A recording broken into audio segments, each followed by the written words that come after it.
Hello, this is Laura. Welcome to day 37 of your English Fluency Challenge. Today, we are going to work on something very important, speaking with emotion and expressing your feelings naturally in English. Because real communication is not just about ideas. It is about emotions, connection, and honesty. Let me ask you something honestly. When you speak English, do you only talk about facts? Or do you also share your feelings? Do you say what you feel inside? Or do you keep your sentences simple and neutral? Today, we are going to change that. Today, you will learn how to express your emotions clearly and naturally in English. Let me tell you something important. Emotional speaking is not about using difficult words. It is about being real. It is about saying what you truly feel. Let's start with a simple idea. Use feeling words.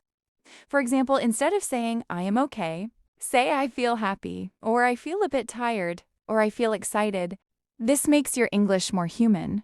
Now let's go deeper. Add explanation to your feelings. Do not just say I feel nervous.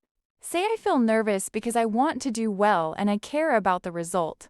This gives meaning to your emotion. Now let's practice. Someone asks, how are you feeling today? You respond, I feel quite motivated today because I am focusing on my goals and I feel like I am making progress. This is natural and expressive. Now let's move to your first exercise. It is called Express Your Feeling. Choose a feeling and explain it. For example, I feel proud because I've been consistent in my practice and I can see improvement. Continue and add more. Now, your second exercise is talk about past emotions. Speak about something that happened and how you felt. For example, yesterday I felt a bit tired, but I was still determined to complete my practice, and that made me feel proud.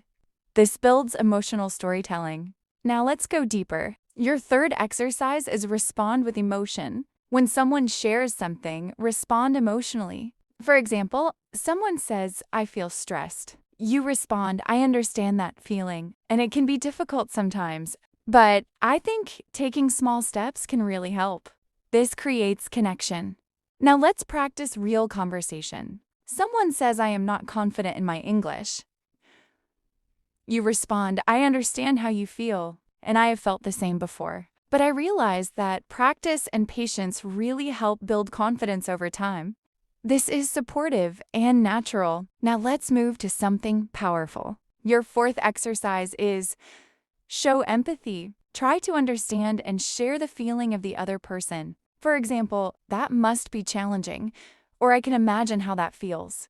This makes your communication strong. And now let me share something important. People connect more with emotions than with perfect grammar. When you speak with feeling, people listen to you more. Now let me talk to you honestly. You have reached day 37. That means your English is not just fluent.